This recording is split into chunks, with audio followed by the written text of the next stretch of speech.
நெல்லை திருச்செந்தூர் இடையே 25 நாட்கள் ரயில் சேவை ரத்து செய்யப்பட்டுள்ளதாக அறிவிக்கப்பட்டுள்ளது. இதுகுறித்து மதுரை ரயில்வே கோட்டம் வெளியிட்டுள்ள அறிக்கையில், நெல்லையில் இருந்து திருச்செந்தூர் இடையே மாலை 4:30 மணிக்கு இயக்கப்படும் பயணிகள் ரயில், மறுமார்க்கமாக திருச்செந்தூர் நெல்லை இடையே இயக்கப்படும் ரயில் மார்ச் 20ஆம் தேதி முதல் ஏப்ரல் 13ஆம் தேதி வரை ரத்து செய்யப்படுவதாகவும், ரயில் தண்டவாளம் சீரமைப்பு பணிகள் காரணமாக இந்த சேவை ரத்து செய்யப்படுவதாகவும் அறிவிக்கப்பட்டுள்ளது. அடுத்த ஆண்டு சட்டசபை தேர்தல் அறிவிப்பிற்கு முன்பு மகளிர் உரிமை தொகையை 2500 ரூபாயாக உயர்த்த திமுக அரசு திட்டமிட்டுள்ளதாக கூறப்படுகிறது. குடும்ப தலைவியருக்கு மாதம் 1000 ரூபாய் வழங்கும் மகளிர் உரிமை தொகை திட்டம் கடந்த 2023ஆம் ஆண்டு செப்டம்பர் 15ஆம் தேதி முதல் செயல்பட்டு வருகிறது. பாஜக ஆளும் டெல்லியில் குடும்ப தலைவியருக்கு மாதம் 2500 ரூபாய் வழங்கப்படும் என்று அறிவிக்கப்பட்டுள்ளது. அதுபோல புதுச்சேரியிலும் 2500 ரூபாய் வழங்கப்படும் என்று பட்ஜெட்டில் அறிவிக்கப்பட்டது. அதனால் தமிழக பட்ஜெட்டில் மகளிர் உரிமை தொகை 2500 ரூபாயாக உயர்த்தப்படும் என எதிர்பார்க்கப்பட்டது. அது குறித்த எந்த அறிவிப்பும் வெளியாகவில்லை. நிதி நெருக்கடியால் அதற்கான அறிவிப்பு வெளியாகவில்லை என்றும், அடுத்த ஆண்டு சட்டசபை தேர்தலுக்கு முன்பாக 2500 ரூபாய் வழங்கப்படும் என்றும் திமுக தரப்பில் தெரிவிக்கப்பட்டுள்ளது. பட்ஜெட் உரையை புறக்கணித்து வெளிநடப்பு செய்த எதிர்க்கட்சித் தலைவர் எடப்பாடி பழனிசாமி சட்டசபை வளாகத்தில் உள்ள தனது அலுவலகத்தில் அதிமுக எம்எல்ஏக்களுடன் ஆலோசனை நடத்தினார். அந்த ஆலோசனை கூட்டத்தில் அதிமுக மூத்த தலைவரும் முன்னாள் அமைச்சருமான செங்கோட்டையன் பங்கேற்கவில்லை. சட்டசபையில் எடப்பாடி பழனிசாமியை சந்திப்பதை அவர் தவிர்த்தார். அதிமுக பொதுச் செயலாளர் எடப்பாடி பழனிசாமிக்கு கடந்த 9ஆம் தேதி கோவை அன்னூரில் பாராட்டு விழா நடைபெற்றது. இந்த விழா அழைப்பிதழ் மற்றும் மேடையில் எம்ஜிஆர், ஜெயலலிதா படம் இடம்பெறவில்லை என கூறி அவ்விழாவை செங்கோட்டையன் புறக்கணித்தார். அன்றிலிருந்து எடப்பாடி பழனிசாமி, செங்கோட்டையன் இடையே பனிப்போர் நீடித்து வருகிறது. ஒரே நிகழ்ச்சியில் பங்கேற்றாலும் பழனிசாமியை சந்திப்பதை செங்கோட்டையன் தவிர்த்து வருவதாகவே கூறப்படுகிறது. ரூபாய் குறியீடு சர்வதேச அளவில் போட்டியிடுவதற்கு தானே தவிர தமிழகத்தோடு போட்டியிட அல்ல என்பது முதலமைச்சர் மு.க.ஸ்டாலினுக்கு தெரியுமா என்று பாஜக மாநில பொதுச் செயலாளர் பேராசிரியர் சீனிவாசன் கேள்வி எழுப்பியுள்ளார். ரூபாய் குறியீடு என்பது சர்வதேச அளவில் இருக்கும் பல கரன்சி குறியீடுகளுக்கு இணையாக இந்தியாவுக்கும் ஒரு குறியீடு இருக்க வேண்டும் என்பதற்கு உரியது. இது அமெரிக்க டாலரின் குறியீட்டுக்கு போட்டியிடுவதற்கு தானே தவிர தமிழகத்தோடு போட்டியிடுவதற்கு அல்ல.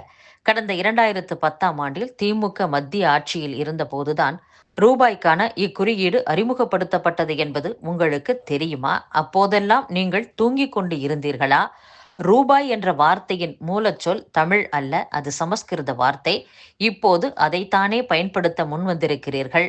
நம் தேசிய கீதம் ஜனகணமன வங்க மொழியில் பாடப்படுகிறது, அது தமிழ் இல்லை என்பதால் உங்கள் திமுக அரசு தேசிய கீதத்தை புறக்கணிக்க முடியுமா?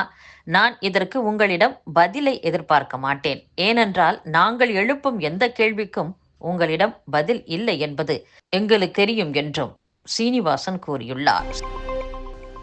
தமிழகம் முழுவதும் உள்ள ஆட்டோ ஓட்டுநர்களை கண்காணிப்பு வளையத்திற்குள் கொண்டு வரும் வகையில் அவர்களுக்கு அடையாள அட்டை வழங்கும் பணியை போலீசார் துவக்கியுள்ளனர். வாடகை கார், ஆட்டோ பயணியரின் பாதுகாப்பை உறுதி செய்ய போலீசார் முன்னெச்சரிக்கை நடவடிக்கையில் ஈடுபட்டு வருகின்றனர். அந்த வகையில் மாநிலம் முழுவதும் உள்ள ஆட்டோ ஓட்டுநர்களை கண்காணிப்பு வளையத்திற்குள் கொண்டு வர அவர்களுக்கு புகைப்படத்துடன் கூடிய அடையாள அட்டை வழங்கும் திட்டத்தை துவக்கியுள்ளனர். கடந்த 2012ஆம் ஆண்டில் சென்னை சென்ட்ரலில் ரயில்வே போலீசார் வாயிலாக ஆட்டோ ஓட்டுநர்களுக்கு அடையாள அட்டைகள் வழங்கப்பட்டன. தற்போது இந்த நடைமுறையை மாநிலம் முழுவதும் விரிவுபடுத்தும் பணி நடைபெற்று வருகிறது.